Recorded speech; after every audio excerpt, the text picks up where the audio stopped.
Saludos a todos, muy buen Nika Nash, buen aquí ahora. Tenemos este 12 de julio, día 6 dragón, Quack Inish y o Chicuase Cipactli. Ten paciencia, aprovecha las oportunidades, no cedas a las sugestiones y la mentira, verifícalo todo. Y bueno, pues estamos aquí con Frank. Frank, ¿cómo estás? Saludos. ¿Cómo te va? Bien, aquí corriendo un poco porque ya se nos va el tiempo y pues a disposición de ustedes, disculpen compañeros, pero no vi el enlace, estaba yo sentado esperando el enlace. Eh, Hoy iniciamos un curso en esta sección, así que voy a tratar de comprimir un poco estos minutos. El curso es sobre introducción a la iglesia tolteca. De algún modo es una introducción a la toltequidad, puesto que la iglesia tolteca se basa en la toltequidad. Sin embargo, la iglesia tolteca es solo un enfoque de la toltequidad. Hay otros enfoques, hay muchos otros. El curso que vamos a dar hoy es específico sobre el enfoque que sostenemos en este movimiento que se llama iglesia tolteca. No me voy a meter en temas legales de la iglesia, ni organizativos, ni nada, al menos por ahora. Este curso es simplemente para exponer las principales enseñanzas, las principales ideas. Y deben tener en cuenta también que este movimiento está en formación. Es decir, estas ideas se pueden desarrollar. Pero, Chinawi, ¿qué me dices? ¿Qué nos cuentas? Sí, aquí bueno, pues nada más para bueno, indicar, siempre nos llegan las mismas, parecen como robots programados, este, de que, ¿por qué Dragón, Cipactli, Córtalos. Indignos no tienen que estar acá. Personas que quieran aprender, bienvenidas. Son personas que se ponen solo a molestar, elimínalos. Nosotros no necesitamos gente, no queremos gente, además. Mientras menos bulto, más claridad. sí, Así que, exacto. indignos, fuera. Aquí, más iguales. Más igual quiere decir merecedor. ¿Qué tal, Vicente? ¿Cómo estás? Hola, muy buen día. Saludos, Frank. Saludos, Chitnagui. Acá después de actualizaciones de sistema, estamos listos saludándoles en un día 6 de agosto. Así que un gusto saludar. Sí, Vicente, yo también me compliqué aquí un detalle técnico porque no vi el enlace donde me lo enviaron y pues, pero vamos adelante. Fíjate que me estaba diciendo Chinawi que siempre se cuelan, quizás sean robots o quizás son personas reales, pero con mente robotizada, que desde el principio empiezan a tratar de molestar. Eh, Mira, cualquier acción genera una reacción. Siempre hay ruido del sistema, eso se llama entropía.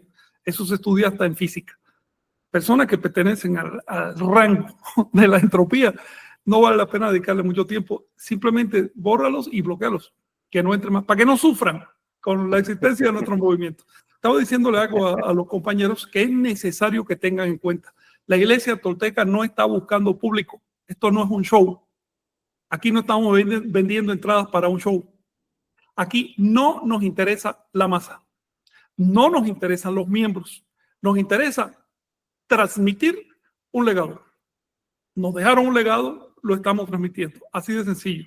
Tú lo tomas si quieres no lo tomas. Es absolutamente libre tu relación con la IT.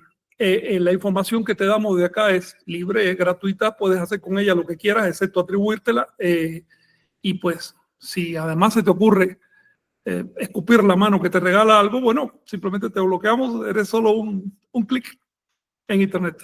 Ahora, si quieres colaborar, si quieres participar, si quieres comprometerte, bienvenido a la causa real, que es la causa de los comprometidos. ¿Alguna cuestión? Muy bien. Sí, pues igual si quieres vamos a iniciar para comentar y presentar algunas de las de los elementos, ¿no?, que se han dado en función de esta conmemoración de los 700 años, ¿no?, de la Sí. fundación de Tenochtitlan, y para ello pues es importante tener en cuenta, ¿no?, que igual hay un bombardeo de información que viene derivada de varios intereses, ¿no? Entonces, en este caso, el día de ayer arrancó la presentación de este videomapping que va a estar hasta el día 27 de julio. Van a tener cada día dos funciones. Una va a ser a las 8 de la noche y otra va a ser a las 9:30 ¿no? Es en el Zócalo, allá cayó un tremendo diluvio y pues los valientes que llegaron a este lugar, fueron ahora sí espectadores de este primer espectáculo que se llama Memoria Luminosa. También se colocaron ahí instalaciones hechas, realizadas por un colectivo que eran réplicas de piezas que hemos estado posteando.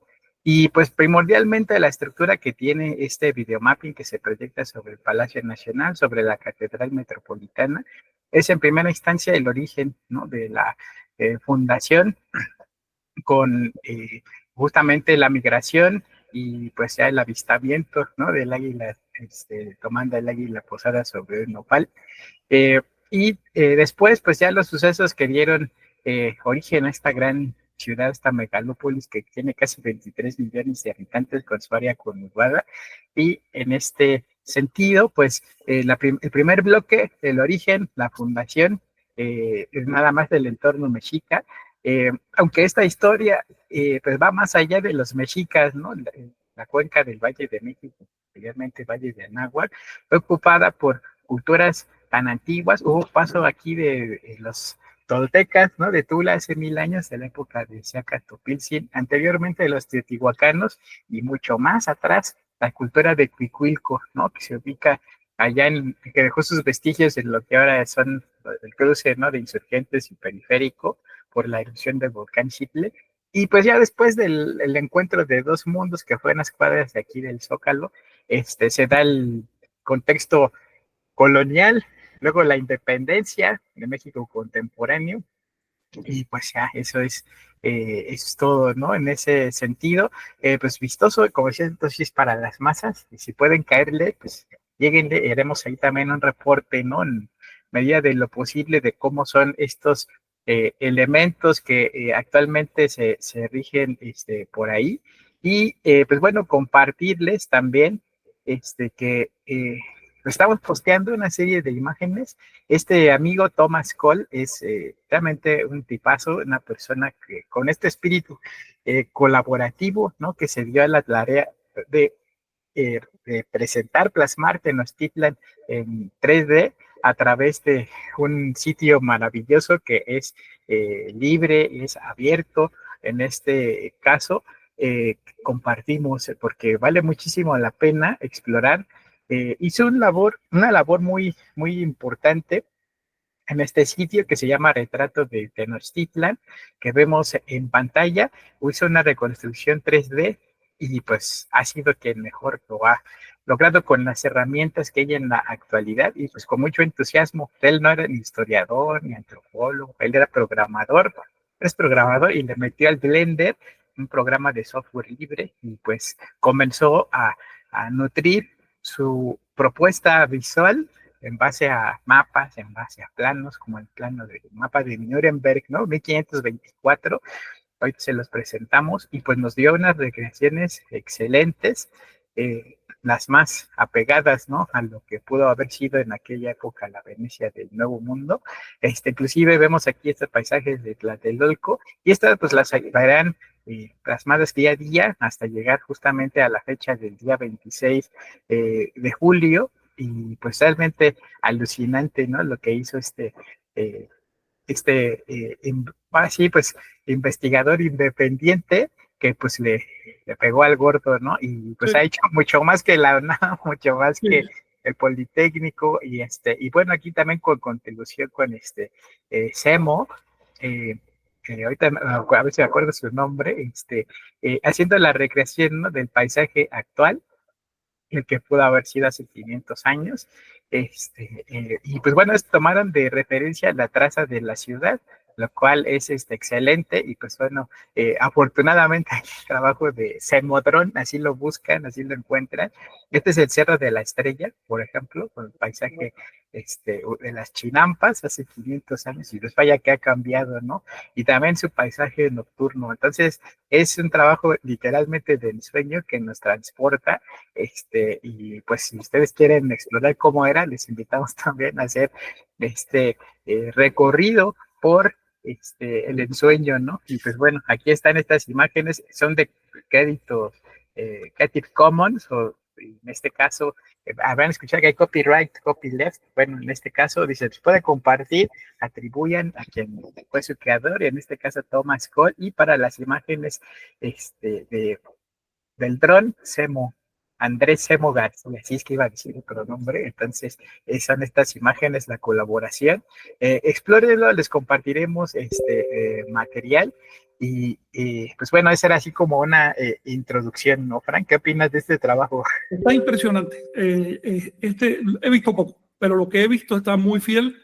Es un trabajo de valor arqueológico y antropológico. Me pregunto de dónde saca ciertos datos, pero se ve que ha estado investigando. Impresionante. Además, con mucha calidad estética también. Se ve que lo está haciendo por amor. Sí. Y así es como salen bien las cosas, cuando las haces por amor y no simplemente por colgarte de un salario de una academia o algo así, no como es lo usual. Sí, pues tomó como base es el mapa de Nuremberg, que bueno, Cortés, 1524, anexa su segunda carta de relación, y pues muestra en primera instancia esta traza, y pues ya después trabajo arqueológico, ¿no? Que en donde se ha también realizado en el año 2021, también hubo un mapeo con varios investigadores delineando los bordes de Tenochtitlan. Entonces, pues tomó varias fuentes y lo llevó justamente a este resultado, ¿no? Que realmente nos deja abierta. Sí, de veras. Es un ejemplo de que se pueden hacer cosas, además con recursos a la mano, sin necesidad de estar esperando grandes presupuestos, ni nada. Se pueden hacer cosas muy, muy interesantes. Sí, Oye, quisiera hacer un comentario sobre el tema del 700 aniversario, muy breve, porque hoy iniciamos curso y ya se nos está yendo el tiempo. Pero quisiera comentar algo. Mira, en Perú, el Estado gira, también en Perú hay un intento de Sudamérica completa, de volver a las raíces para colocar ideas modernas, ¿no? Y el Estado, por supuesto, se basa en los incas, que es lo que conocieron. ¿Por qué se basan en los incas? Porque los incas eran los que estaban cuando llegaron los españoles. En México se basan en los mexicas porque eran los que estaban cuando llegaron los españoles. En otras palabras, sigue siendo digamos, un uso, una apelación a las raíces a partir de lo que atestiguaron los españoles. Oye, hay una conversación por ahí. Sí, se escucha el de ahí, por favor, si le pueden bloquear. Gracias. ¿Ya? Ya.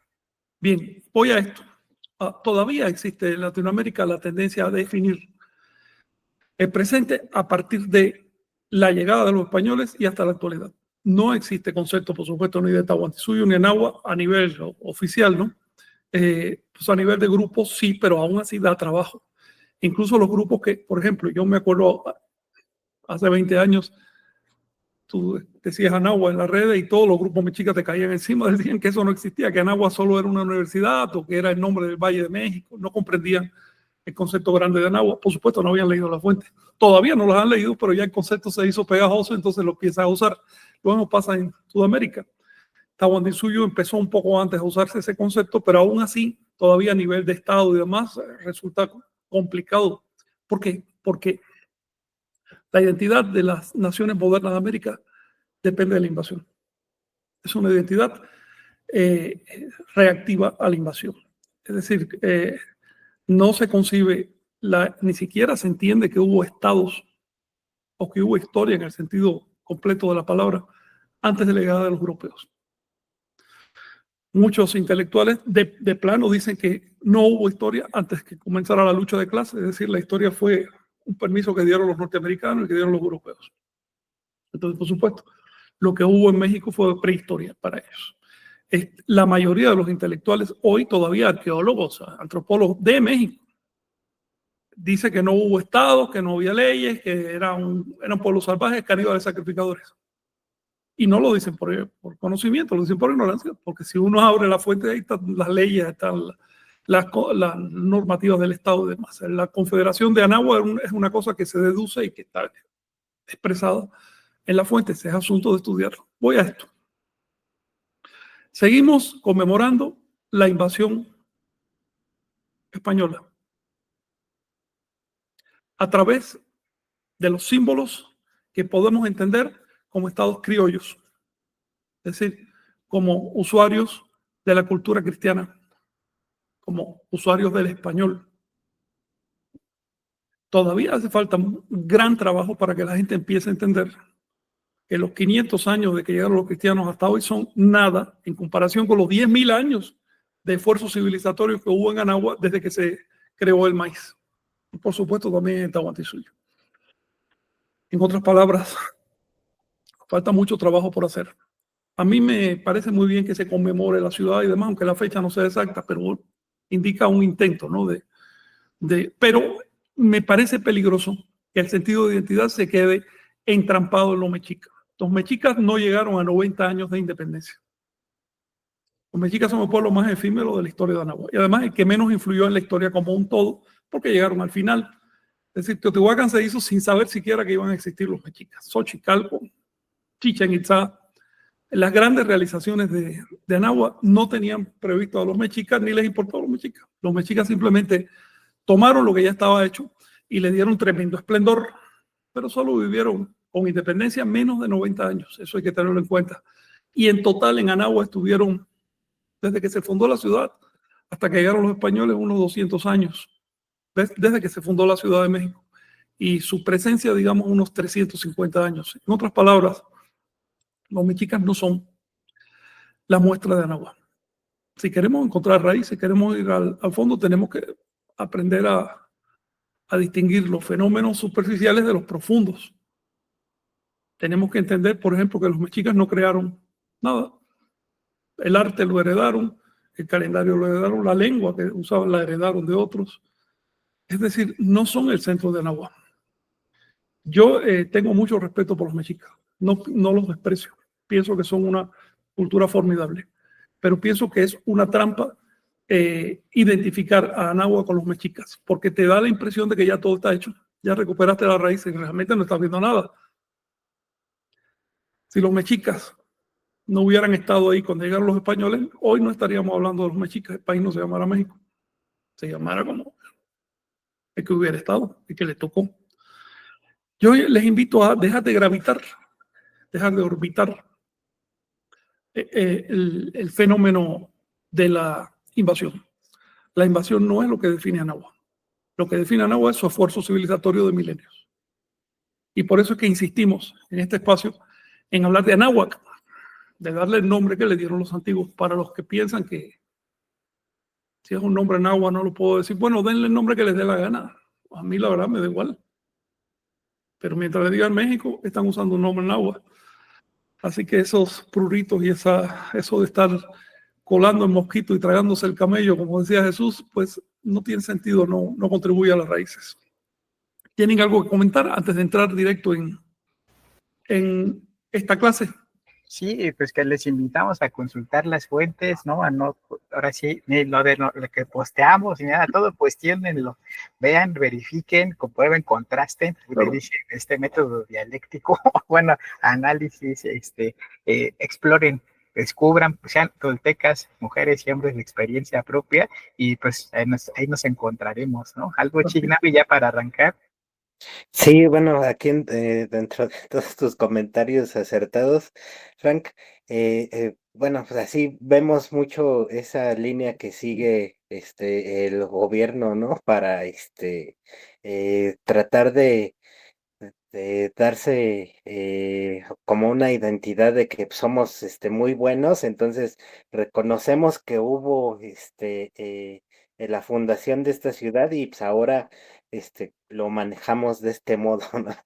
Entonces, pues, es como esa línea que se manejan sin dar profundidad a los sentidos de las cosas. Tampoco pueden, sin agua, y tenerlo en Ujú, cuenta. Finalmente, la función de los gobiernos criollos no es tampoco rescatar las raíces, es mantener un estado de cosas, mantener un poco de orden. ujú, Y por otro lado, creo que están haciendo bastante, no solo el actual gobierno de México, ya son varios, y no solo en México, en toda Latinoamérica hay como un intento, incluso en El ujú, Salvador, muy toscamente, pero trataron hasta de cambiarle el nombre al país, pero su memoria histórica no va más allá de la invasión, ese es el detalle. El detalle es de ujú, conocimiento, es de exacto. conocimiento, y no le puedes pedir a personas que no han estudiado sus raíces, como en el caso de los políticos, que entiendan a dónde va. Exacto, eso es Pero justo. poco a poco lo van a hacer. Es decir, Es va a llegar un justo. momento que la sociedad no acepte a un político que no esté informado de su historia patria. Exacto, es justo hacia donde iba, o sea que, aunque no porque lo diga el gobierno o diga algo, ya va a ser real o está verificado. Eso depende de nosotros como sociedad, Claro, cuando claro. elevemos el nivel, y exijamos a estos políticos de cualquier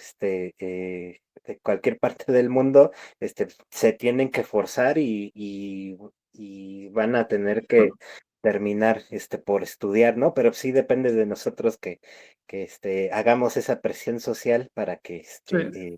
se pueda elevar el nivel. Fíjate que la cultura es un producto espontáneo popular, no es un producto ordenado por ningún gobierno, ni es un producto legal, ni nada de eso. La legalización de la cultura es un tema aparte, pero la cultura en sí es un producto espontáneo popular. Por lo tanto, las raíces son propiedad del pueblo y son el tipo de propiedad que te compromete. Porque si no asumes el compromiso de conservar tus raíces, vas a quedar para el futuro como un salvaje. Si no lo asumes, no te quejes entonces de que otras naciones que tienen un poco más de sensibilidad cultural te releguen o te traten mal o te desprecien. Así que es un deber del pueblo rescatar sus raíces. Los gobiernos tienen el deber de legalizar lo que se está haciendo, pero eso es muy diferente a crear cultura. Los gobiernos no están capacitados para crear cultura, únicamente para legalizarla. Algo de eso vamos a hablar hoy. Sí, Vicente.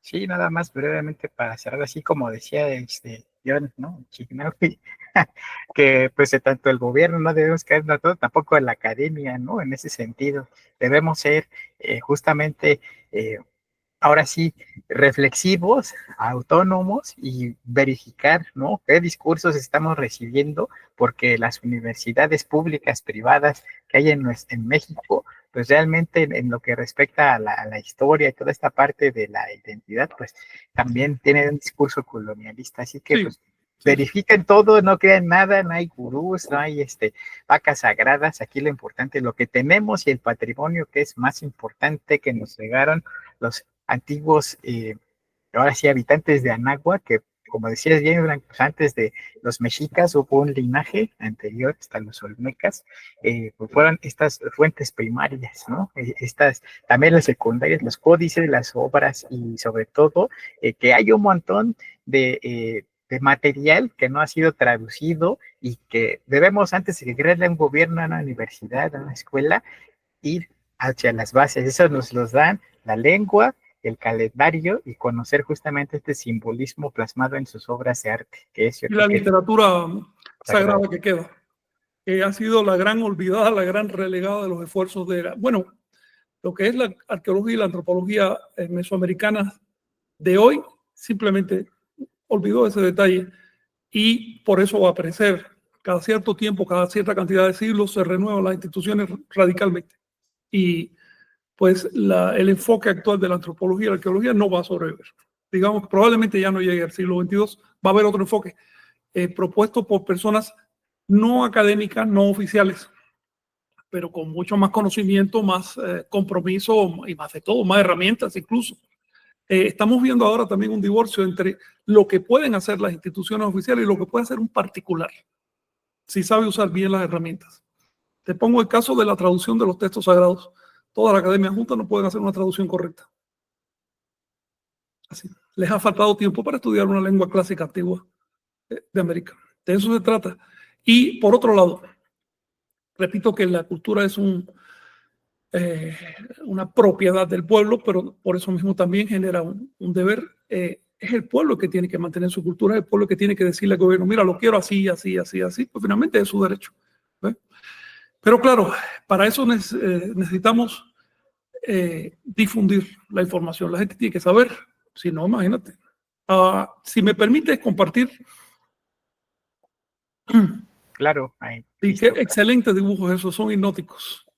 alucinante. Sí. Ojalá no salga algún mexica que quiera apropiarse de eso y que por ser Mira, es el gobierno. oportunistas hay, si han querido apropiarse hasta de traducciones que yo he hecho, pues, Por supuesto que debe haber alguien que en nombre de la patria, y ojalá que no sea con el apoyo de un político, traten de robar. Ladrones en todos lados, ¿no?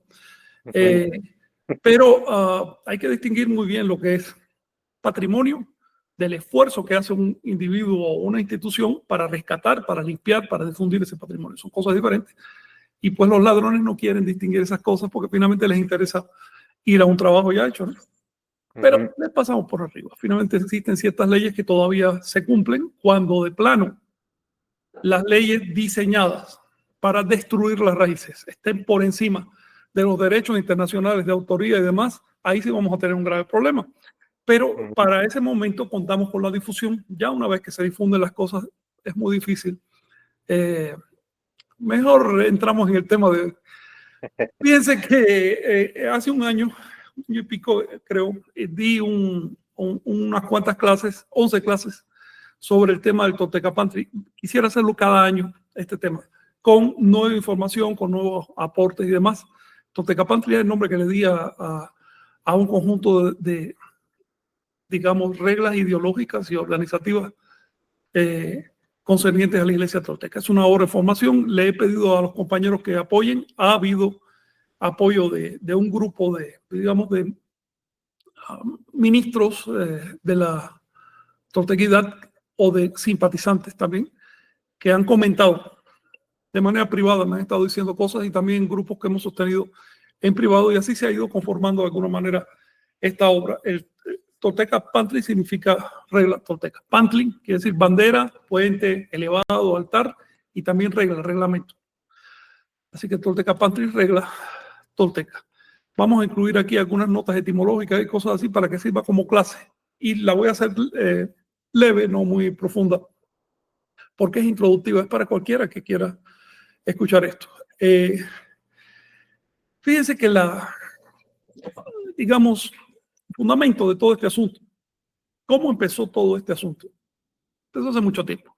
Fue cuando la serpiente plumada diseñó la toltequidad. Cuando digo serpiente plumada me refiero a los profetas de la serpiente plumada. No estoy hablando de una serpiente con plumas literalmente, ¿ok? Sacamos ese pensamiento infantil. Así que no se trata de serpientes con plumas, se trata de personas que llegaron a un estado de conciencia al que, por metáfora, los anahuacas le llamaron serpiente emplumada. ¿Qué quiere decir la metáfora de la serpiente emplumada? Bueno, pues un animal que es un reptil y que de pronto aprende a volar, es decir, se libera de la materia, se libera del peso. Entonces, serpiente emplumada quiere decir liberado espiritualmente. Eso es una serpiente emplumada. Por eso también le llaman Shoshouki, quiere decir el liberado, el reverdecido. La serpiente plumada se ha manifestado muchas veces en la Tierra, miles y miles y miles de veces. De manera pública, pues no tantas veces, pero el estado de conciencia es el mismo. Y en América se recuerdan muchos de estos profetas. De hecho, recordaban 8,000 manifestaciones de la serpiente plumada. 8,000. De ellas, al menos 20 por nombre propio. Y de esas 20, 5 en un tiempo ya histórico. Es decir, que se sabe la fecha en que nacieron, sus padres, todo lo que hizo y demás. Por lo tanto, el mito se fundía en la historia sin un corte. Es normal, lo mismo nos pasa a nosotros, le pasa a la cultura occidental, le pasa a la cultura bíblica. Empiezas hablando de historia y terminas en los mitos del Paleolítico, ¿no? Ahora bien, la serpiente plumada creó la toltequidad. La toltequidad es la enseñanza de la serpiente plumada. Toltequidad, bueno, podemos definirlo técnicamente como un estado de organización de las instituciones y las costumbres y demás. Pero en un sentido más popular, toltequidad es la enseñanza de la serpiente plumada, son los consejos que dieron esos profetas para vivir bien, para vivir mejor. En la toltequidad es un conjunto de principios. Principios que permitieron a los anahuacas vivir durante milenios, no solo sobrevivir, sino vivir en todo sentido, crear arte, crear cultura, desarrollar, tener expectativas durante milenios en un estado de aislamiento. Siempre digo esto porque no se puede minimizar el impacto de vivir en aislamiento. Una persona aislada ni siquiera tiene personalidad. Si uno viviera solo en una isla no tendría ni nombre, no tendría lengua. Una civilización aislada es un milagro, porque para que una cultura aislada llegue al estado civilizatorio sin tener influencias ni retos externos, tiene que haber pasado algo muy grande. Y para que se sostenga durante milenios, bueno, hablamos de una improbabilidad tremenda, tremenda. Ese caso solo se ha dado 2 veces en la historia conocida de la humanidad, se dio con Anáhuac y se dio con el Tahuantinsuyo. Las civilizaciones del viejo mundo no tuvieron ese problema porque se apoyaban mutuamente, se conocían entre sí, por lo tanto no estaban aisladas. Pero las Américas sí, las Américas no dependían una de otra, tenían que solucionarlo todo. En esas condiciones sobrevivir es un milagro. ¿Por qué sobrevivieron? Porque tenían un principio cultural superior, que es la toltecayo. La toltecayo aparece en América, no aparece en el resto del mundo. En el resto del mundo aparecen las creencias religiosas, es una cosa diferente. Pero la toltecayo no es un conjunto de creencias religiosas. La toltecayo es un conjunto de prácticas, de conductas. Tú sigues determinada conducta en determinado orden técnico y llegas a determinada realización, con independencia que creas o no creas o que da igual. Son cuestiones absolutamente prácticas. Eso es la base de la toltecayo. Sobre esa base práctica que deriva del nahualismo, como es obvio, los toltecas bordaron un conjunto de creencias y demás que ya eran cosas propias. Por ejemplo, el calendario es un conjunto de creencias sobre cómo se debe organizar el tiempo. Algunas creencias ya no tienen sentido hoy, pero otras son muy útiles. Entonces, la serpiente emplumada o los profetas de la serpiente emplumada crearon los principios del ser tolteca y los heredaron a los pueblos de Anáhuac y del Tahuantinsuyo, no solo acá. Sabemos que eso fue así, primero porque queda recogido en la fuente de Anáhuac, que lo dicen con total claridad, y segundo por los efectos de eso. Si no hubiera habido ese grado de organización tolteca de la sociedad, que nada tiene que ver con una dictadura, sino con otro principio. Si no hubiera existido ese grado de organización, se hubieran extinguido más o menos a los 3 siglos de hacer el primer esfuerzo de civilidad. Las civilidades que no llegan a la toltecayo o dependen de otra o se extinguen. No tienen más. Por lo menos no ha habido en la historia ningún caso que no sea así. La toltecayo tiene también una vocación universal y lo dicen las fuentes de Anáhuac.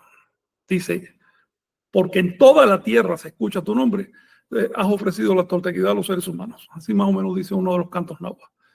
Es decir, la toltequidad no se diseñó para dejarla, no es un asunto étnico. No es, yo tengo determinada raza, determinado, y hablo así, y soy... No. La toltequidad es un principio universal, solo así funciona. Es todavía más universal que el cristianismo o que el budismo. Porque el cristianismo y el budismo se basan en Jesús o en Siddhartha, que fueron personajes históricos concretos de un pueblo, pero la toltequidad ni siquiera se basa en eso. La toltequidad se basa en principios cósmicos. Los profetas de la serpiente plumada aparecen en todas partes.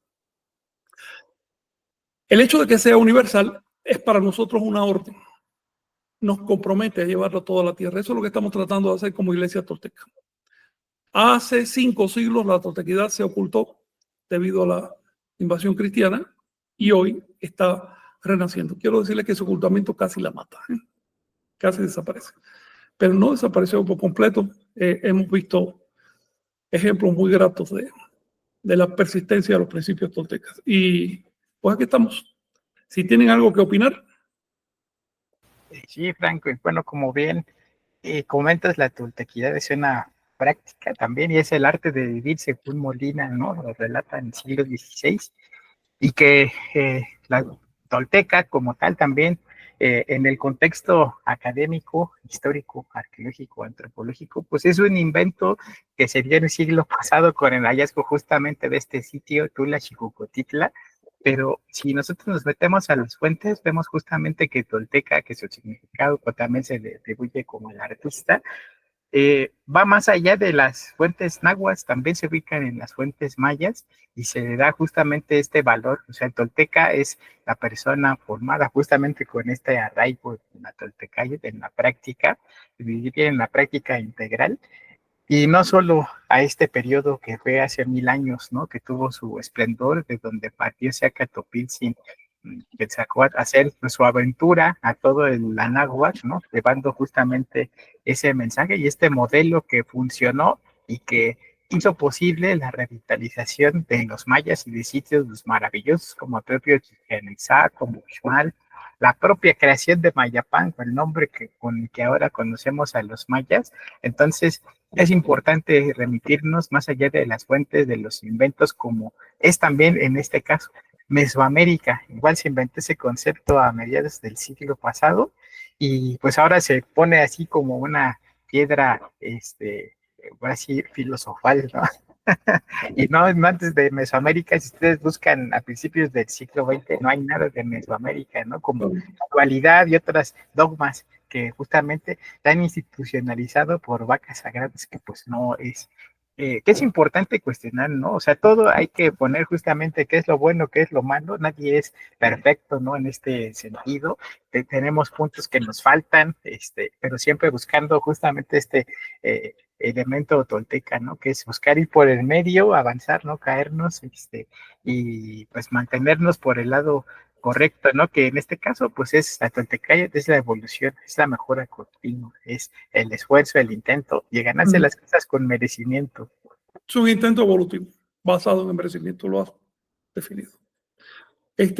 Fíjense que este curso está basado en un manual que se dedica a las creencias, emblemas, organización y ritos de la Iglesia Tolteca. Nosotros vamos a estudiar por ahora el tema de las creencias y los emblemas. La organización y los ritos y demás, bueno, eso es secundario.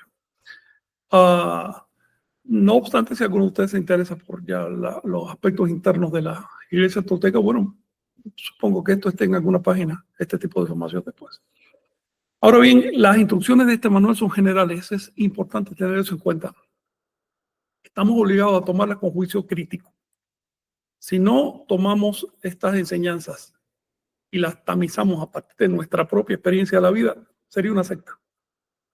Y la Iglesia Tolteca no acepta sectarios. Es lo que tú puedas entender de este asunto a partir de tu propia experiencia y si te parece bien, si te parece mal, no hay problema tampoco. Es decir, si algo no queremos, si en algo no queremos caer, en el sectarismo. Una secta es una organización que te dice, esta es la base de la secta. Nosotros tenemos la verdad absoluta, los demás mienten.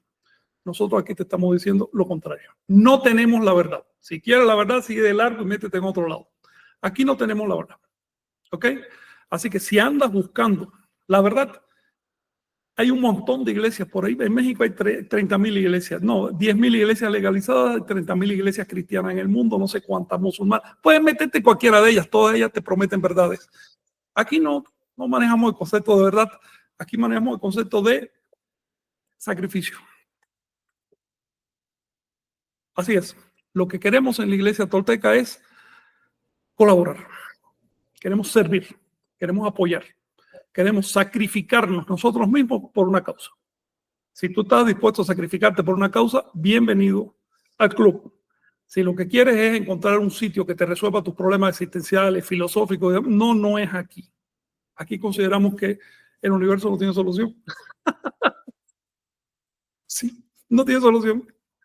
Entonces, por mucho que te ponga a darle a la matraca, nunca va a llegar a una verdad filosófica absoluta, ontológica, ni nada. Nunca vas a llegar a lo que consideramos acá. Y no nos interesa esa parte de esa perdedera de tiempo. Lo que nos interesa es hacer cosas prácticas que funcionen.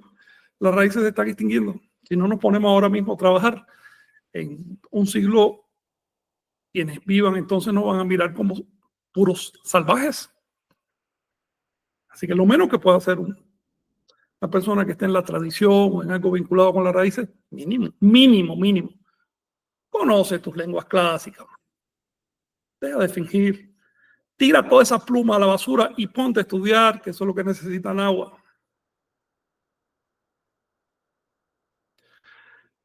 Yo quiero agradecer a los miembros del Círculo Ministros de la Toltequidad por los aportes que hicieron. Quiero decirles que todos están invitados a colaborar en la construcción de esta normativa y a opinar si les gusta, si no les gusta.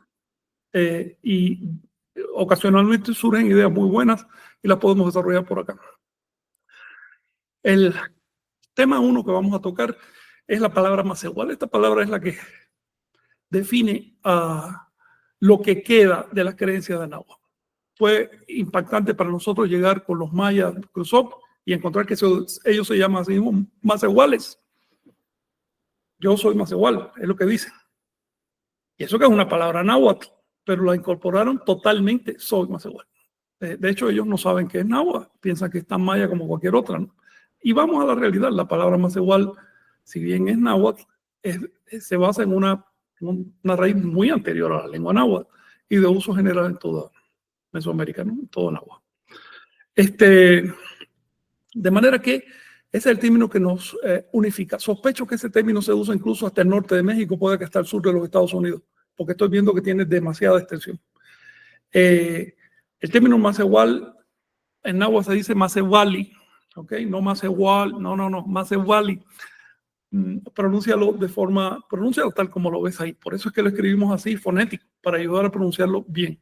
Con la W del chino, a ver qué otra lengua, Macewali, los dientes de arriba tocan o levemente tocan el labio de abajo. Macewali significa merecido. Se forma de la raíz más, que es relativa a los venados. El venado era y fue durante mucho tiempo, antes de que hubiera civilización en agua, fue la moneda de cambio. Era el elemento de cambio. Y dentro de la religión, el sacrificio del venado que se hacía a comer, es decir, mataban un venado para comer, pero lo hacían en un contexto ritual. Ese sacrificio del venado significaba la redención del grupo. El venado o el animal con cuernos en general fue desde muy temprano el emblema del maestro o del merecido o de la persona que entraba dentro del estado sagrado, ¿no? Sacramental. De hecho, esta raíz también aparece en el Viejo Mundo. No es casual que el Mesías se forme de la raíz Mashiach, que es el nombre del carnero morueco, es decir, de un animal con cuernos. Vaya. Tampoco es casual que la misma raíz aparezca, por ejemplo, en Egipto, asociada al toro, y así. Sí, el concepto universal del mesianismo está asociado a los cuernos. No a la cola con punta, pero sí a los cuernos. Entonces vamos a salirnos de mojigaterías religiosas, vamos a ver las cosas como son. En el caso de Anáhuac, esa raíz más, que significa animal con cuernos, no se aplica a un solo individuo, no hay un Macehual que ilustre a los demás, sino se aplica a todo, al grupo completo, lo cual es una forma mucho más realista, objetiva de entender el fenómeno del merecimiento. Además de esa raíz más, hay un sufijo de posición en, que produce la raíz, el radical más bien de la palabra, el radical. Raíz es más, radical es más C, que quiere decir que posee más gua, más bien, gua, que quiere decir en relación con o que acentúa el acto de poseer, más un sufijo pasivo lo, que es decir lo poseído, el que se está convirtiendo en más igual, que se está convirtiendo en venado, el merecido, más el sustantivo tli. El sustantivo tli, como después de lo que apocopa la o, queda una L, ¿no? Entonces el sustantivo tli no se pronuncia tli, sino li. Por eso se dice más igual li. Cada vez que vean una palabra náhuatl terminada en doble L más I, está formada por el sufijo sustantivo tli. La palabra Macewali se hace abstracta, es macewalística, quiere decir el merecimiento, que se compone de Macewali más un sufijo atributivo is, convierte lo anterior en un atributo, más otra vez un sufijo sustantivo tli. Es bastante complejo, pero así es, la lengua náhuatl es aglutinante. Y esta característica, después que uno la domina, te orienta, te permite navegar dentro de la lengua, así que facilita las cosas. ¿Alguna cuestión, compañeros? A ver si descanso un momento. Sí, claro, Frank.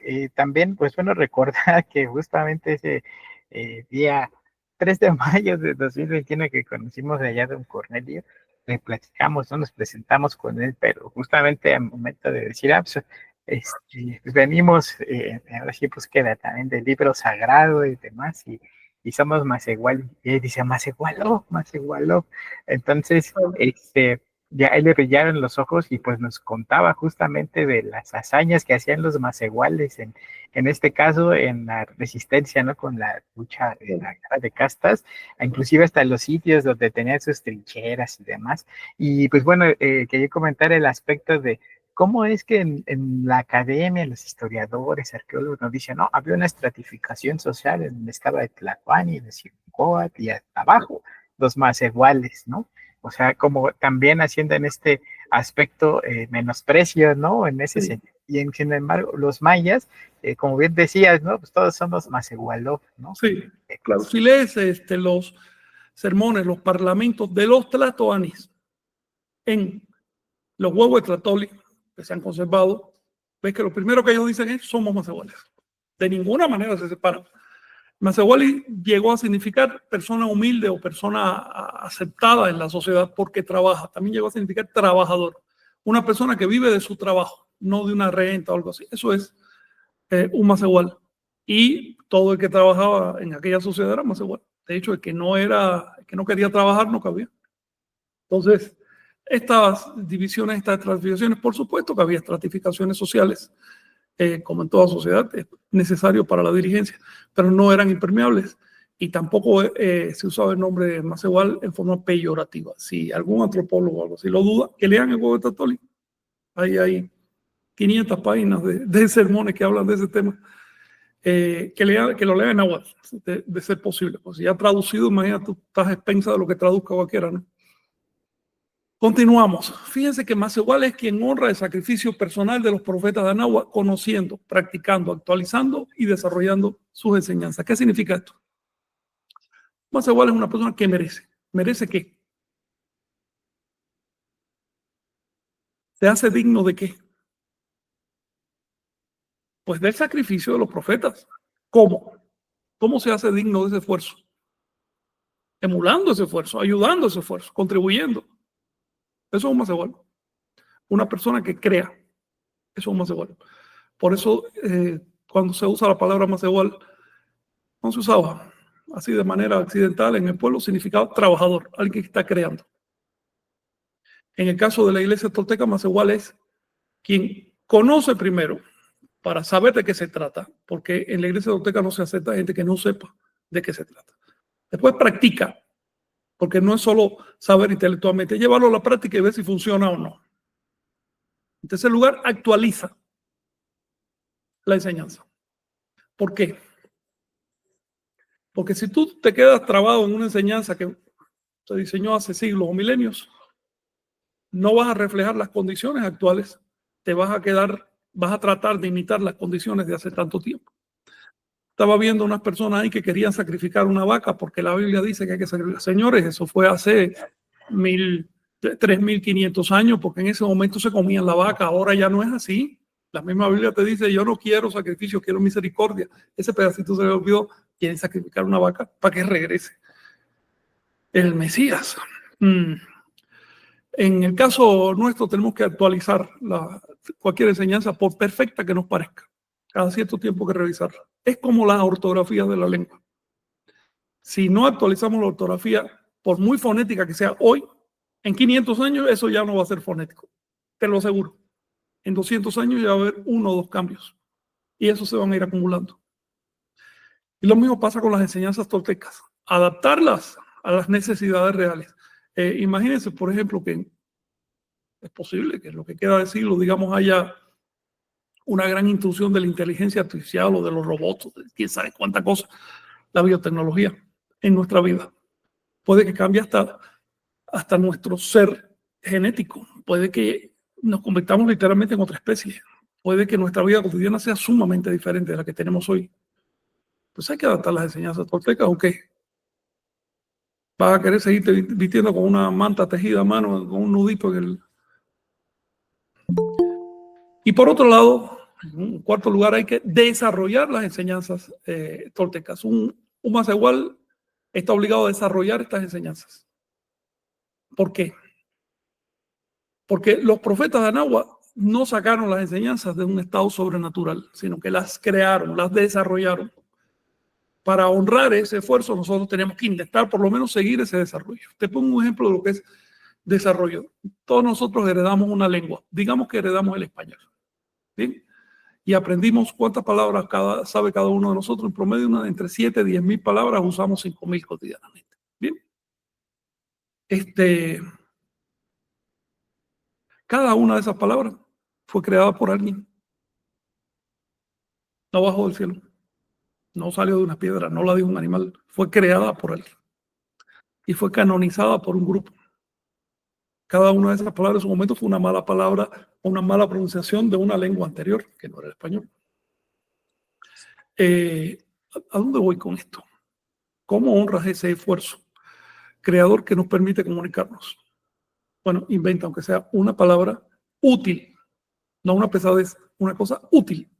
Detecta un fenómeno psicológico, social, científico, climático, lo que te dé la gana. Que no tenga nombre, ponle nombre. Detecta un fenómeno que haya que expresar con un conjunto de palabras, con una oración, porque no tenemos términos específicos, y ponle nombre. ¿Ves? O adopta una palabra de una cultura antigua o de ajena que sea necesaria para la nuestra. En ese caso, estás entendiendo el esfuerzo que da crear y estás siendo un merecedor del esfuerzo de los creadores. ¿Alguna cuestión, compañeros? Sí, como en este caso, por ejemplo, nos decías del aglutinamiento, ¿no? Que hace justamente el náhuatl, así como muégano, y me venía en la mente, ¿no? Pues, palabras de tecnología como la que utilizamos ahorita para enlazarnos, ¿no? En este caso, el poguaguastle, que es poguaguastle. Exacto. Pues, bueno, suena a qué chino, ¿no? Bueno, es náhuatl, pogua como cuenta, o como en este caso, pues, una serie de procesos, ¿no? Wastli, haciendo como alusión al artefacto, ¿no? Que Aparato, sí, equipo. en este caso, fibra óptica, por ejemplo, sería como Pero bueno, ¿qué es Powwow? Dinos primero. Sí, pues Power computadora, ¿no? Computadora. Y por ejemplo, si fuera fibra óptica, ¿no? También que nos permite enlazarnos acá. Se me ocurre justamente, como en este caso, ¿no? Si es el mecate o el cable, el artefacto, o podría ser, no sé si en este caso tlahuimecatl o fibra del mecate de Sí. luz. Y si quiere decir de fibra óptica que además transmite mensajes, Mecatrato y todo lo demás, ya es un momento que las palabras son tan impropias que es necesario crear una nueva. Yo sugiero llamarle al celular en náhuatl, cel, mucho más sencillo de pronunciar. ¿Ves? Se trata de eso, de mantener la cultura, no de simplemente imitar, no de simplemente conservar, sino de desarrollar. El desarrollo requiere innovación. Por supuesto que hay que desarrollar la lengua náhuatl que tiene 500 años de estancamiento a través de neologismos, pero también hay que revisar que esos neologismos sean útiles, porque si el neologismo es impráctico, la gente ¿qué palabra va a usar? La del español. ¿Ves? Es lo mismo que pasa con la ortografía. Sí está bien ser fonético, pero si eres ultra fonético, como quiere la SEP, ¿qué ortografía usa la gente? Pues la convencional. Entonces hay que ser prácticos en todo esto. Fíjate que Pamela, la profesora de náhuatl, nos envió en un grupo esta frase, es una frase de la lengua náhuatl del Códice Florentino, que dice, ti, to, ko, yo, ya, nime, nican, in, taltipa. Así que tito, koyo, tito, yo, ko, a ver, tito, yo, ko, ya, nime. ¿Qué quiere decir eso? Tito, yokoya, nime. Es una buena palabrita. Ti, nosotros. Tito, a nosotros mismos. Tito. Yokoya, crear, visualizar. El verbo yokoya, crear, visualizar. Crear con la imaginación o crear con la intuición también. Sigue diciendo ni, que es aquel que, la persona que. Y finalmente me, que es un sufijo plural. Nosotros somos los que nos creamos a nosotros mismos sobre la tierra. Nican Intrantipa, aquí sobre la tierra. Esta es la definición de más igual, esta es la definición de Tolteca, de hecho, el que se crea a sí mismo sobre la tierra. El que llega a tener un medio para comunicar con los demás. Por eso dice sobre la tierra, con respecto a los demás quiere decir. Bueno, sobre la imagen les quería decir que esta imagen es de un vaso teotihuacano y representa, esta imagen debe tener 1700 años más o menos, y representa al profeta de la serpiente plumada. El profeta caracterizado por la barba y el bigote, y la serpiente plumada, bueno, por por perfil, ¿no? de la serpiente. El profeta lleva un tocado y sobre todo una orejera, que ven que es el doble triángulo del tiempo, por lo tanto es el señor de los ciclos. La serpiente emplumada, que es la cabeza de serpiente con plumas, está sobre un petate, que significa la autoridad. Así que literalmente está hablando de los advenimientos cíclicos de la serpiente emplumada. Ese vaso es una enseñanza central de la Toltecayo, una enseñanza teológica central del México antiguo, una enseñanza que hay que tomar en cuenta si queremos entender la religión del México antiguo, los cíclicos y progresivos advenimientos de la serpiente emplumada. Sobre los macehuales de hoy recae la tarea de rescatar los logros de 10.000 años de intentos civilizatorios en América. Estos 10.000 años se refieren a la creación del maíz. Les voy a decir, hay evidencia de que ya existía el maíz con bastante desarrollo hace como unos 70.000 años.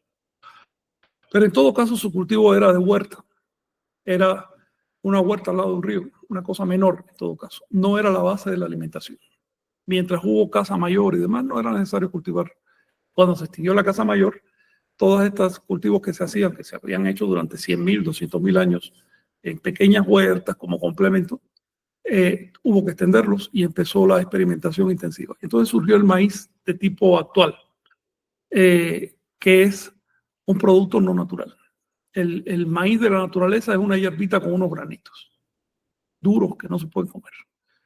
Había que molerlos y se hacía un pan y todo eso. Bueno, pues fueron seleccionando tanto esa hierbita de manera tan intensiva que en unos pocos siglos de pronto se desarrolla la mazorca grande amarilla que conocemos y después la especializaron, hicieron maíces de los 4 colores de los rumbos y hasta del centro. Hay maíces de los 5 colores como órico, que son blanco, rojo, negro, amarillo y verde, azul, turquesa.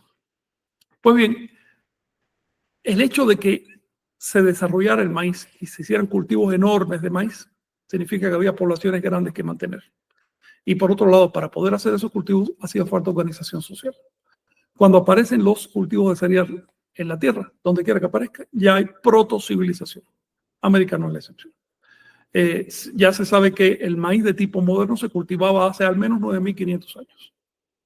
Por lo tanto, ya desde entonces había un intento de civilizar la región. De hecho, el maíz produjo la civilidad y además fue producto de la civilidad. Hay una interacción total.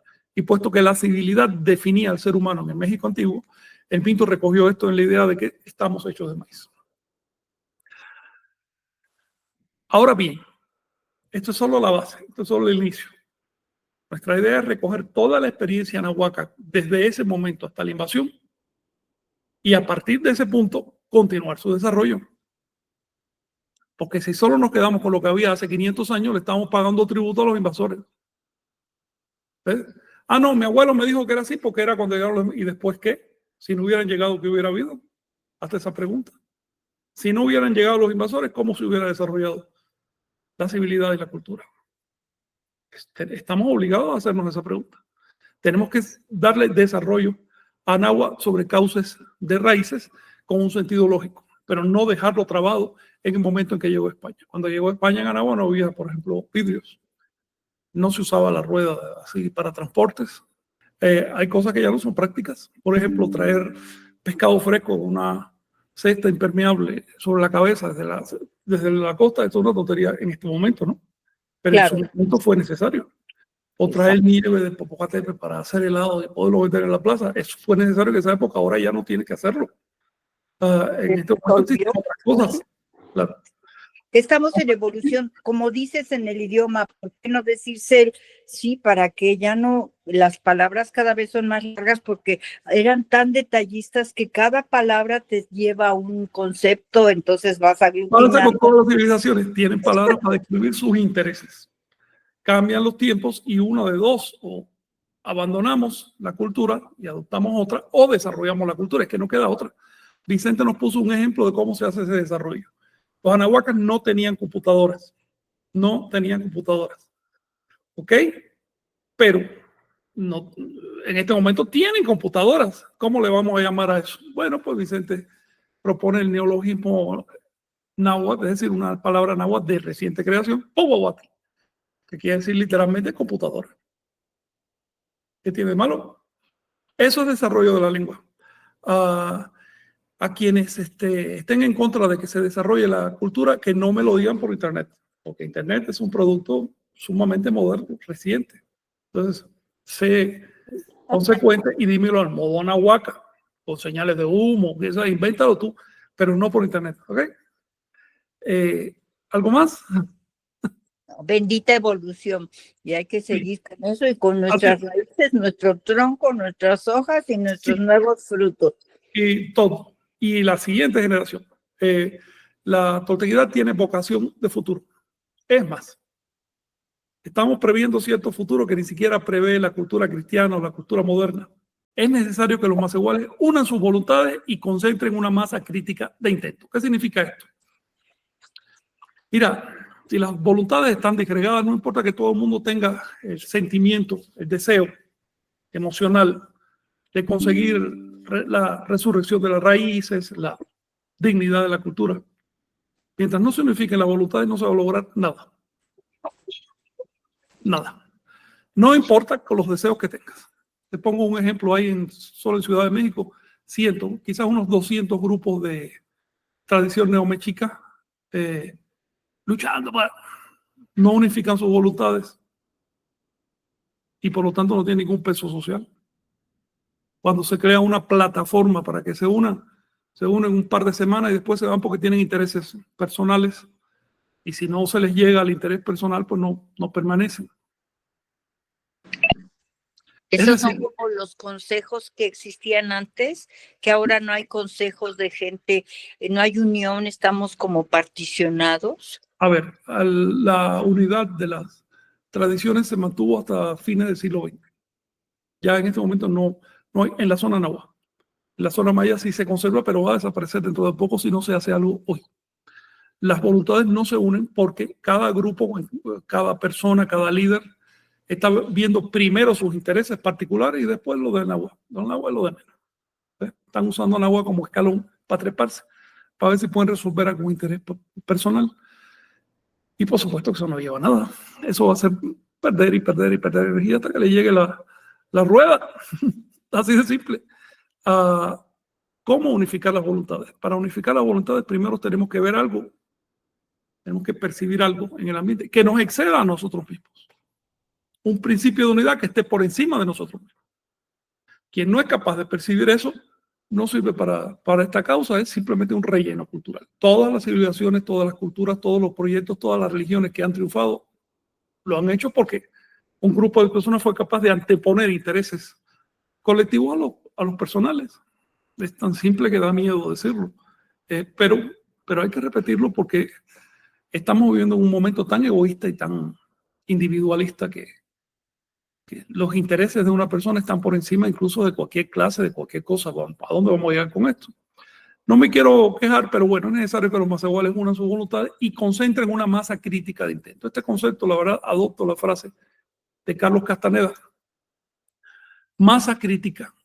Él no le decía de intento, pero se refería a eso. Es decir, cuando el intento llega a un punto crítico. El intento podemos entenderlo como el calor, digamos. Cuando tú empiezas a subir el calor en una masa de agua, hay un punto crítico en que empieza a hervir y cambia de estado de agregación. Ya no es un líquido que tiende a hundirse, sino que es un gas que tiende a expandirse. Es decir, adquirió propiedades gracias a la inversión de energía. Eso es lo que va a producir una masa crítica de intento. De antemano les digo algo, y esto es un principio de la Iglesia Tolteca. La Iglesia Tolteca finalmente es un formato externo para difundir las prácticas nahuálicas. Esa es la realidad. Y las prácticas nahuálicas se resumen en ensueña. El ensueño produce la cantidad de energía que hace falta para conseguir una masa crítica de intento. Si un conjunto suficiente de personas en la sociedad da ese paso a ese estado de conciencia, es inevitable que su radiación contamine a los demás. Poco a poco los demás van a ir observando que hay un punto de radiación, que hay un punto focal y se va a empezar a alinear, se va a empezar a polarizar hacia ese punto. Esto incluso está medido, los sociólogos ya han medido. Si conseguimos que las raíces interesen a un 10% de la sociedad, ese 10% se va a imponer al otro 90%. ¿Por qué? Porque ese 10% está orientado tiene un sentido, tiene un porqué. El otro 90% es amorfo, tira para donde quiera. El otro 90% no se pone de acuerdo. Entonces nunca va a poder competir con un pequeño grupo que sí se pone de acuerdo. Con este propósito, con el propósito de guiar y concentrar una masa crítica de intentos, surge la Iglesia Tolteca, que es una comunidad de practicantes basada en la fe tolteca. Como ya ustedes saben, la fe tolteca consiste en las enseñanzas de los maestros de Anáhuac. La Iglesia Tolteca no es la única institución que busca rescate de las raíces ni nada de eso. ¿Bien? Así que sacamos de ideas ególatras. La Iglesia Tolteca es una más. Solo lo está intentando. ¿Cuál es la opción? Por un lado, tenemos la posibilidad de organizarnos. Por el otro lado, seguir desorganizados. No hay un tercer punto, no hay un término medio. O desorganizado o organizado. Si nos organizamos, tenemos dos opciones. Hacer una organización clandestina, que no tiene sentido porque no estamos haciendo nada en contra de las leyes sociales, o bien hacer una organización legal. Si la organización es legal, tenemos en México tres opciones. Hacer una AC de carácter cultural y eso hay cientos de miles en México, no funciona.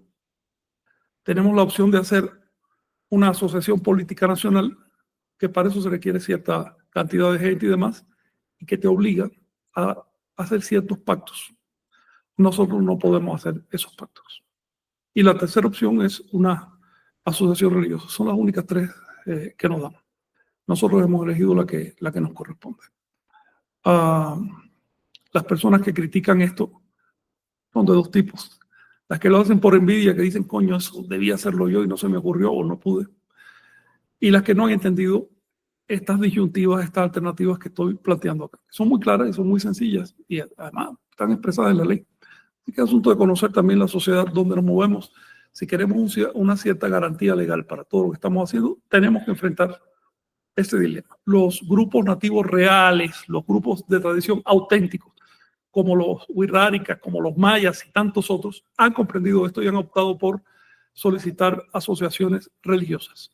Los grupos de pseudo tradición, como lo que se da en las ciudades grandes de México, generalmente están en contra de esto. Pero ese grupo no importa, porque no transmiten, no tienen la antorcha, digamos. Quiero decirles otra cosa. En principio no es necesario acogerse a la legalidad de un gobierno criollo para existir, ni te lo pide la ley. ¿Ok? Es decir, tú eres libre de creer lo que te dé la gana y asociarte con el que te dé la gana y compartir las ideas que te dé la gana dentro de normas legales. Pero si las iglesias cristianas que vienen de fuera, que están invadiendo el territorio, cuentan con garantías legales, estamos en una posición de desventaja. Y les pongo un ejemplo claro. Una iglesia que viene de Estados Unidos, que viene, ya saben, a buscar dinero, es lo que hace, puede pararse en una plaza y hacer propaganda de su fe. Pero una iglesia de raíz anahuaca no puede hacerlo si no tiene la cédula legal. Los pueden arrestar por hacer propaganda de su fe, aunque sea de raíz anahuaca, aunque estén en su territorio. Entonces no nos queda más remedio que competir legalmente. En la imagen ustedes están viendo el hecho de que hay en la tierra un conjunto de grandes religiones. Una de ellas ya casi no existe, está representada por el ojo, que es el osirismo. Solo queda hoy lo más parecido hacia el osirismo, es la religión afro. Queda en el occidente de África y Cuba y Brasil. Pero grandes bloques religiosos que representan cada uno de ellos una civilización importante. Las civilizaciones de Anáhuac y Tahuantinsuyo también tuvieron sus ideologías.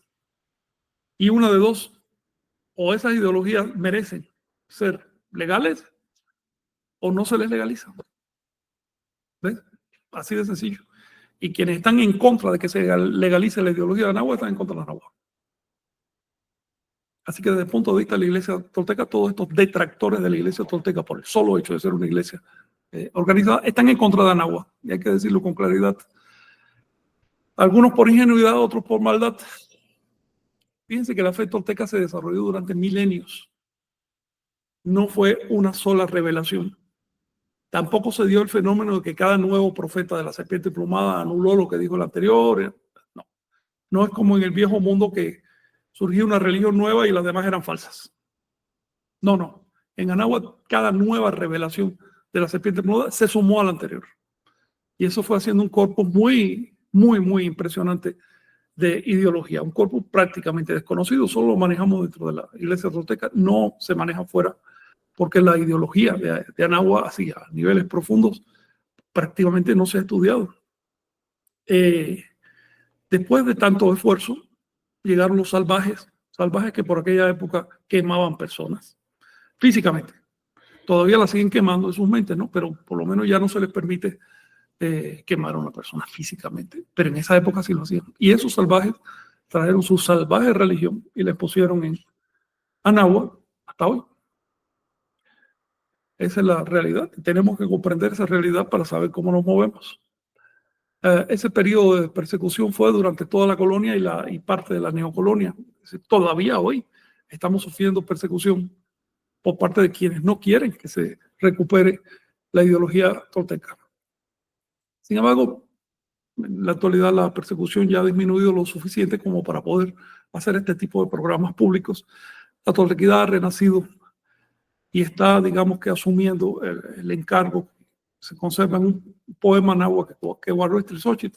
Este poema no es de Ixtlilxóchitl, sino que él lo conservó, donde se habla de cómo los antiguos, dice, los que abrían los códices, sonaban los códices cuando los abrían. Ellos crearon la Toltecayot y la legaron, y estos difundieron su palabra, dice, y la legaron o la heredaron a quienes hoy vivimos. No la olvidaremos, siempre la guardaremos. No olvidar, siempre guardar, significa ponerla en práctica y por lo tanto difundirla. Esto es lo que les quería decir por ahora. Muy bien, pues muchas gracias, Frank, por compartirnos y pues bueno, en este aspecto yo creo que es relevante, ¿no? ¿Qué es lo que es esta palabra, ¿no?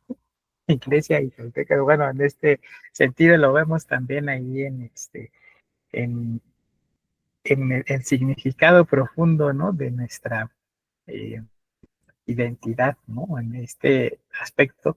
Eh, ¿Qué significa en este caso, según si nosotros consultamos en la Real Academia de la Lengua Española, lo que es justamente este significado, ¿no? Lo voy a compartir ahorita aquí para aprovechar esto y pues preparar también el cierre, ¿no? Con algunos de sus comentarios. Nos dice: congregación defiende. Antes de que cierres, me dejes y diga, después de que digas lo tuyo, ¿me permites hacer un comentario, por favor? Claro. Sí, sí. Entonces, en este aspecto vemos el significado, ¿no? Su origen, eclesia, y también en latín, ¿no? Eclesia propiamente asamblea, entonces congregación, y pues lo remite en su contexto, ¿no? De los fieles cristianos, virtud del bautismo, bueno, la integración de los sacramentos, ¿no? Conjuntos de clero y un pueblo, o sea, tiene varias acepciones, ¿no? Pero esto es lo que, como bien comentabas, Frank, se encuentra en el entorno legal, que es el que justamente pues, debemos conducir, ¿no? Para darle cauce en este sentido, pero también integra gobierno eclesiástico, cabildo de catedrales y colegiatas, diócesis, territorios, o sea, son varios aspectos, ¿no? Hasta las comunidades y los templos, ¿no? También se asocia en este caso al recinto, al santuario. Acá, pues, como se está en este proceso la prioridad, yo creo que en este caso, pues, ha sido la integración de lo que, más allá de la parte por así decirlo, material, ¿no? Ir hacia lo que es justamente la parte básica, que es en este sentido la literatura. Y ustedes pues lo pueden encontrar en la página que os muestro, en la página de la IT y también en la de la Iglesia Maya, donde justamente, ahora sí, este gran esfuerzo, ¿no? Que has hecho, Frank, junto con los demás guardianes de estas prácticas, pues la tienen allá a su disposición de forma gratuita, de forma abierta, y pues es importante que puedan consultarla y conocerla, ¿no? En este sentido, una de las páginas es esta, también en su perfil correspondiente en Facebook. Otra que también es importante y relevante que la conozcan es la de la Iglesia Maya, para que pues, igual también puedan allí explorar cuáles son estos manuscritos y pues seguir también sus perfiles, ¿no? Eso era lo que quería comentar. Y adelante, Rosita. Gracias. Respecto a lo que comentó Frank, me vino a la memoria algo que viene muy de atrás que una vez comentó. Acá se usa el famoso decreto de Cuauhtémoc, que una vez en una clase Frank comentó que ese decreto, que esas palabras, de que dijéramos la palabra de los abuelos y a los hijos de nuestros hijos, había aparecido algo en Teotihuacán. ¿Qué hay de eso, Frank? Porque ya se... No. Mezclaste el dato. Mira, sí me acuerdo de esa clase. El decreto de Cuauhtémoc no es auténtico. Vamos a decir, no es auténtico. Pero es bueno y está bien bonito. A mí me encanta. Si lo lees en español no notas esto que te voy a decir, pero si lo lees en náhuatl te das cuenta que son dos lenguajes diferentes. Un pedazo de ese decreto aparece dentro de la obra de Sahagún, Códice Florentino. Un pedazo, varias frases, un pedazo largo, el núcleo del decreto. Y en ese momento, en esa obra, no se le atribuye a Cuauhtémoc, ni mucho menos. Es un parlamento, parte de un huevo de Trattoria. En otras palabras, la persona que hizo esta cosa, que esta cosa no es antigua, no es de tradición, esto se vino a hacer hacia 1947, si mal no me acuerdo. Esta persona agarró de aquí y de allá, cogió el núcleo de náhuatl clásico de Sahagún, le pegó una introducción y una conclusión en un náhuatl mucho más moderno. Todo esto se puede analizar, pero que está bonito. Solo objeto el hecho de que se centra en la figura de Cuauhtémoc, que finalmente tuvo importancia para la ciudad de Tenochtitlan, pero no para toda la náhuatl. Cuauhtémoc, hay que tener en cuenta, fue de los nobles, por decirles nobles, ¿no? De los dirigentes mexicas que se quedaron de brazos cruzados mientras los españoles masacraban a los sacerdotes de Cholula. Entonces, a ver, Anáhuac está representado por los profetas de la serpiente emplumada. Y las profecías de esos profetas quedan recogidas ahí en los libros de Chilam Balam por montones. No es una sola hoja, son cientos de hojas de profecía. Y eso es lo que nos anima a nosotros. Dicho esto, con todo respeto, porque la persona que hizo esta cosa y se la asignó, se la atribuyó a Cuauhtémoc, tenía buena intención y lo que salió es bastante bueno. Sin embargo, el hecho de que pase como una consigna original indica que hace falta estudiar náhuatl. Una persona que estudie la lengua no se deja confundir. Así Sí. Eso es sobre la consigna. Digo, lo he abrazado muchos como neto y verdadero, pero a mí lo que me entusiasma de ese es la idea de que tenemos que unirnos y que nuestros hijos de nuestros hijos y nuestros hijos sepan la... Pues, tenemos que unirnos sobre la verdad, uh-huh. Sobre la veracidad. Eso es un principio. En cuanto la necesidad de unirse se va por encima de la necesidad de ser honesto, de dirigirnos a las raíces, de hablar con lo que sabemos, de no hablar de lo que no sabemos, entonces la unión ya no tiene sentido. Por ejemplo, un grupo de delincuentes pueden unirse, pero esa no es una unidad cualitativa, no es una unidad que no sirva para nada. Así que la unidad es una herramienta. Hay algo previo, hay algo mucho más importante, que es el rescate de las raíces, conocer las raíces, practicarlas, vivirlas, imbuirnos de ese esfuerzo cultural. Entonces ya después nos unimos y creamos una masa crítica de intento y demás. La iglesia tolteca surge al final de un largo esfuerzo. ¿Okay? No quisimos legalizarla en el primer momento porque no había todavía una claridad sobre de qué se trata. Ahorita sí, pero es un escalón, tampoco es el fin. Así que aquí mismo estoy diciendo a quienes vengan después, la iglesia tolteca solo es un medio. En el momento que la conviertan en objeto de culto, perdieron de vista el origen. Perdieron de vista lo que la motivó. Es solo un medio. Y solo un medio útil en el contexto actual de la legalidad mexicana. Porque si cambia esa legalidad, pues quizás ya no sea útil tener una iglesia, ni mucho menos. ¿Por qué usamos la palabra iglesia? Porque es la que marca la legalidad. Así de sencillo. ¿Por qué no usamos la palabra en náhuatl? Porque la ley está escrita en español. Si tú quieres que usemos una palabra en náhuatl, nosotros encantados. Cambia la ley. Después que tú cambies la ley, nosotros usamos la palabra en la lengua que tú escojas. Pero si la ley está en español y tú no protestas por eso, entonces hazte un favor y no estés molestando, ¿no? Hay otra razón por la que usamos la palabra tolteca y es para molestar. ¿Cómo? ¿Ves? Para molestar a la gente, claro. Si estás en tu zona de confort, de autocomplacencia, no vas a evolucionar. Solo vas a pensarlo, pero no, estoy demasiado cómodo aquí. Sigue a la cama. Necesitamos punzar esa inercia. Y la punzamos de 1000 maneras, ¿eh? Una de ellas es usando una palabra que provoca reacciones negativas, incluso a mí. Una palabra que me obliga a pensar por qué estoy usando esa palabra. Iglesia. Iglesia. Particularmente en mi historia personal es una palabra que me produce mucha molestia. Tengo que trabajar con eso, es mi asunto. Si a ti te produce molestia, es tu asunto. Sí.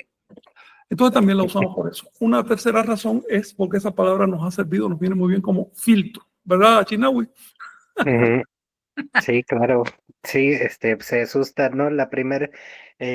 Bueno, así el grueso de la gente que llega primero a decir por qué iglesia, no tienen cabida en la mente de que pueda haber algo más allá de lo cristiano, ¿no?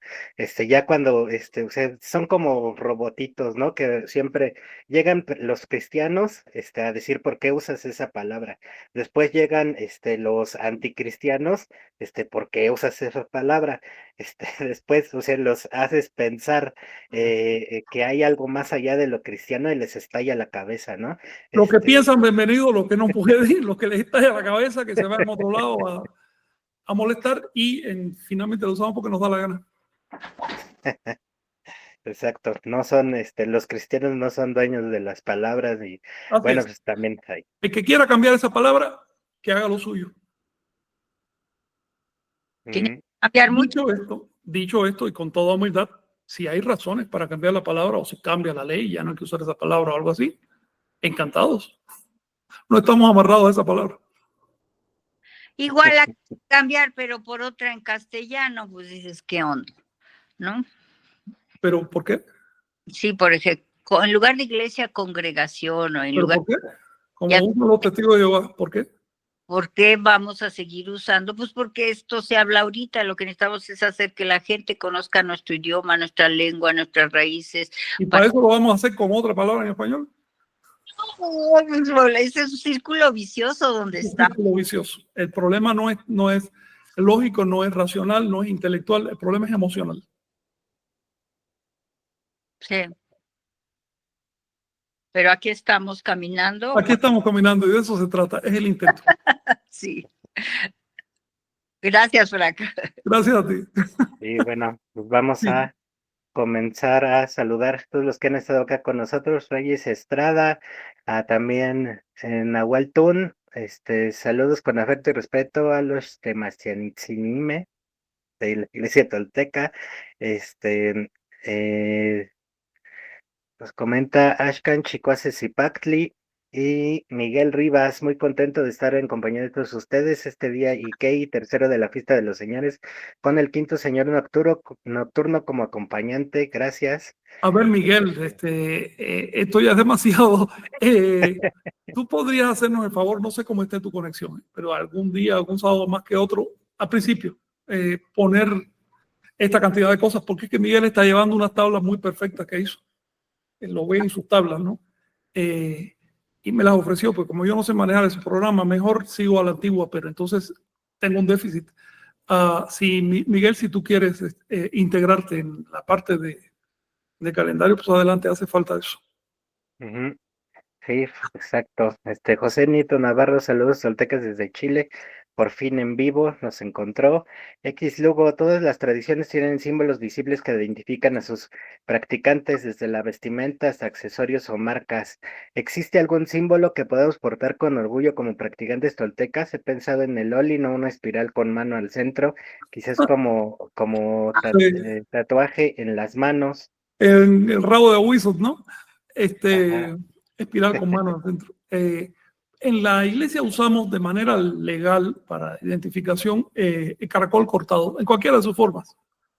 Pero además usamos de manera también legal dentro de la estructura de la iglesia la chacana, que es la cruz del Tahuantinsuyo, arriba a la izquierda, en verde.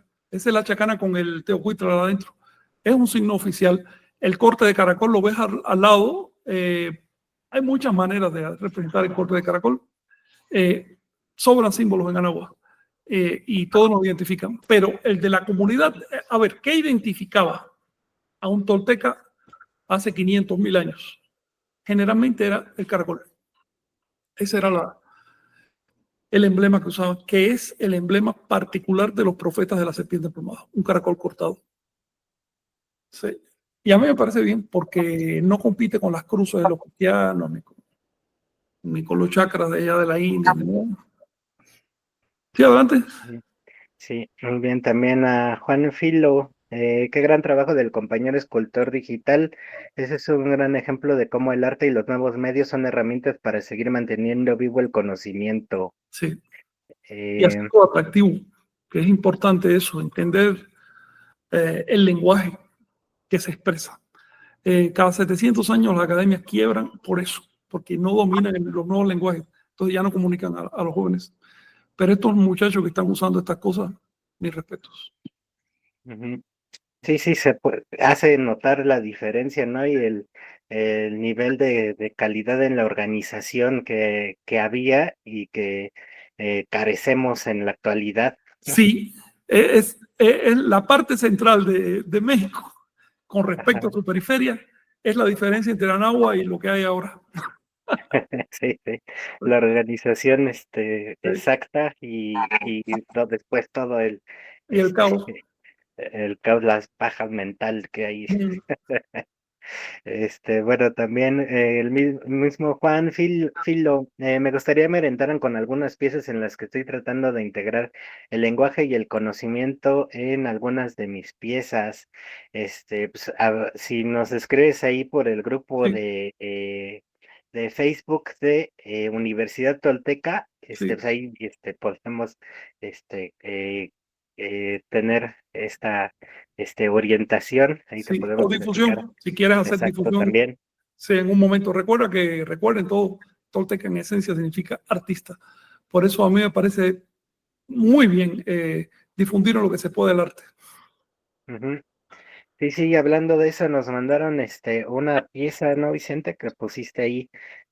Bueno, no sé si nos puedes platicar un poco de esto, de los alumnos de la UNAM, pero también del compañero que mandó su arte, ¿cómo expresó él? Humilde. Ah, sí, Arte más igual.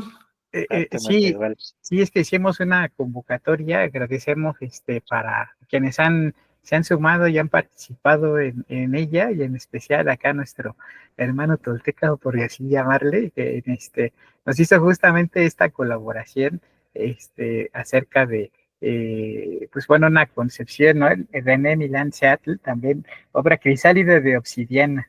Entonces, esta es una invitación ahí que hacemos extensiva para quien quiera compartir, en este caso, esta propuesta, ¿no? Aquí inspirado también como en el Códice Borgia, es un trabajo extraordinario, y pues Sí. vaya, que ahí lo importante es justamente que cada quien con su estilo, con sus talentos, con sus técnicas, pues pueda hacer uso, ¿no? Estamos en una guerra, y en una guerra de tantos medios, y en una guerra de tanta desinformación, que en este caso pues hemos también como visto esta opción, ¿no? De que también se pueda explorar desde esta perspectiva, ¿no? Cómo es la interpretación tanto de las piezas en función, ¿no? De conocer los mitos, en conocer pues ahora sí, nuestros orígenes, pues también podemos proyectarlos de esta manera, ¿no? Entonces, de diario, ¿no? Pues también vienen, por ejemplo, estas mezclas ahí muy interesantes, ¿no?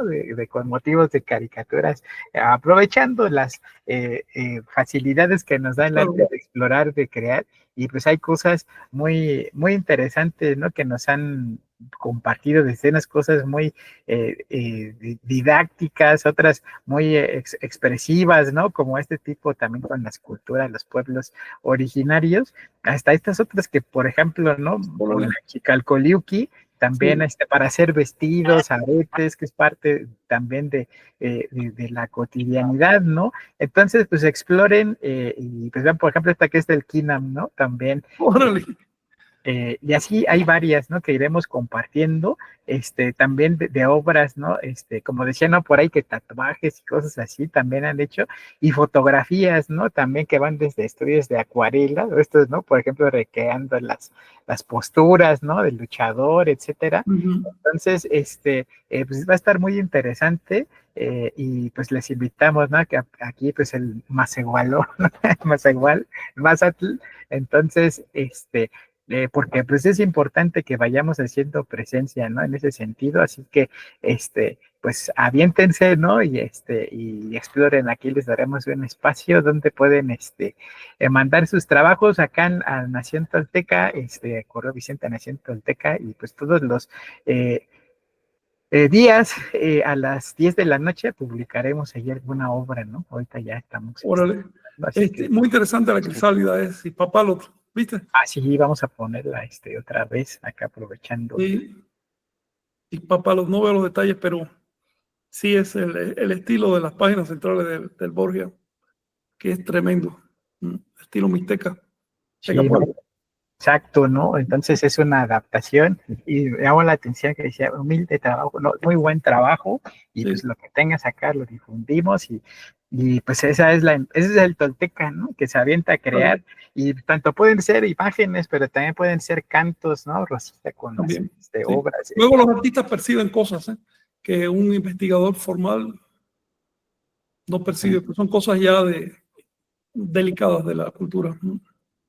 Sí, entonces, pues A ver, me antoja y Frank una vez lo intuyó. Ya ves que hay los grafiteros, o sea, todo este arte popular que crece y que lo hacen incluso sin tener el conocimiento, pero tienen ahí que dices, esto sí es como que cursos para ellos, para que ya cada que crean, ya sepan el porqué y el fundamento de cada símbolo. Ay, un curso así sería genial. Ay, pero bueno, Tendrían que partirlo quienes sepan dibujar. A mí no me miren, a mí quienes sepan dibujar. Sí. Y quienes entiendan estos lenguajes nuevos, sobre todo. Es una cuestión de generación tecnológica. sí. Sí. Y bueno, pues, pero sí para los simbolismos que hay en los códices, eso estaría tremendo. Pero bueno, también vamos a continuar con Lad Durán. Comenta Nika Nash, está ahí, aquí y ahora. Nahui Kimi, buenos días. Arturo Santana, gracias por su conocimiento en estos momentos, es vital para la humanidad. Alfredo Enki, Alcántara, buenos días, toltecas. No se tomen nada personal, la ignorancia no tiene cabida en la toltequidad. Juan Filo, yo estoy tratando de hacer, es exactamente en la obra, mi música u obra no es prehispánica per se, pero trato de integrar el conocimiento con metáforas que representen lo actual. Tepoyolotl, Cuicatloca, es creo que es el nombre que le da al proyecto. También saludos a Chicha Balam, manda saludos a mis toltecas.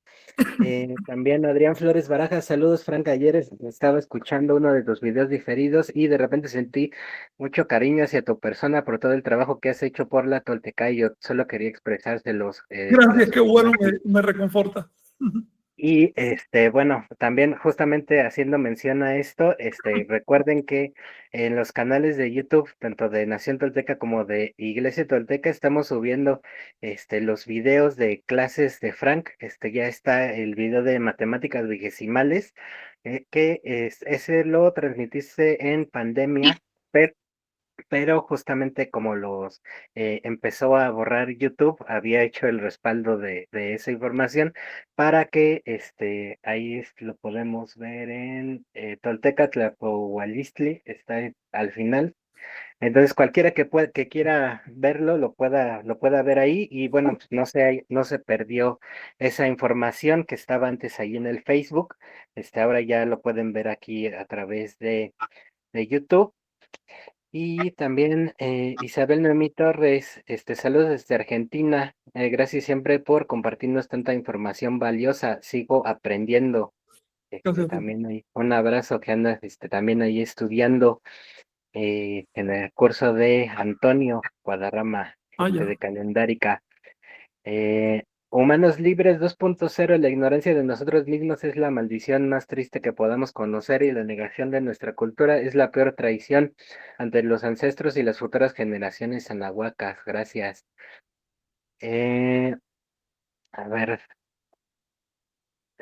seguimos con... gracias por los nuevos programas de veintena y trecena, también de Humanos Libres 2.0.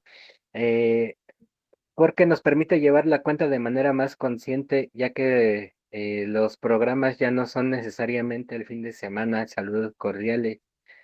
Y también nos comenta, iglesia o eclesia es de cierta manera una apropiación cultural que nos sirve para conformar nuestra organización. Al final de cuentas es la asamblea Claro. y el significado que nos Sí. interesa.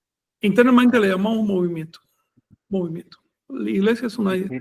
imposición, no, en este caso no una apropiación, una imposición cultural, pero así funciona, ¿vale? Y la verdad, palabra por palabra, da lo mismo, siempre que funcione, pero internamente le llamamos movimiento o algo así. Ahora, Ujú. si mientras la palabra iglesia cree ruido, está haciendo un buen trabajo. Exacto. También saludos a Daniel Camacho que anda por acá. Ahí por ahí también se gustan seguir sus publicaciones, sus obras artísticas están tremendas. Sarkan Ome Cuautli, felicidades por el esfuerzo y dedicación. Eh, Salvador Mendoza, muchas gracias por compartir. Antonio Lambíes Cardona, saludos desde Menorca, España. Un saludo hasta allá. También, comentarles que el día 20, nos invitó, Rosa, Shuguti al Peñón de los Baños. Va a haber un encuentro ahí, una práctica de Kingdom con Anabel. Es el 20, estaremos publicando el punto de reunión y pues, la información. Pues, nos va a comentar sobre su tesis que hizo. Ella es bióloga y bueno, pues ahí están todavía algunos restos arqueológicos. Les estaremos haciendo la publicación. Y también ya para cerrar, como parte de esta serie de programas referentes al Toltecapantli, igual si pueden ver el perfil de Nación Tolteca, hay dos videos nuevos, que son cortitos, que están basados justamente en esto. El primero, habla de qué es de Quetzalcóatl, y el segundo, igual habla de que es un tolteca, justamente, duran poquito, se han visto mucho, ahí está el de que es un tolteca, para que lo puedan ver, dura como unos 30 segundos, algo así.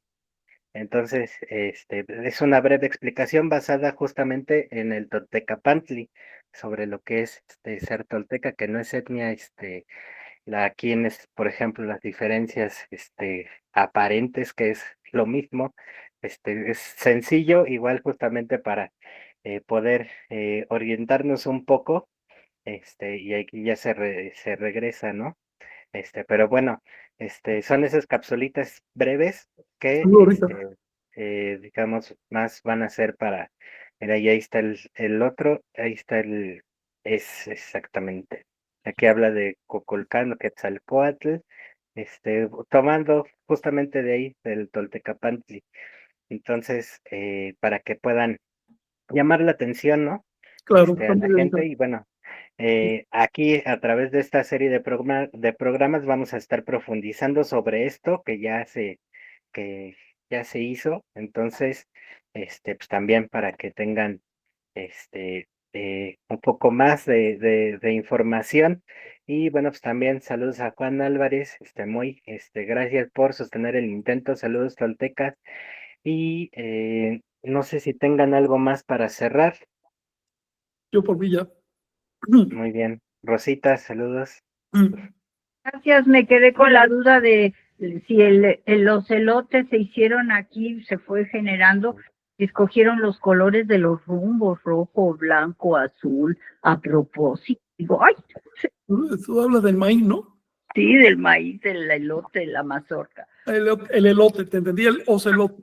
Oye, ¿te parece si lo platicamos, si mantienes ese tema, porfa? Porque está muy interesante y sí me gustaría hablar de eso. Pero en otro momento. Sí, ahorita ya. Va, gracias. Gracias, Rosita, Bueno, gracias, Frank. Gracias. nos vemos. Saludos, Tolteca. Saludos.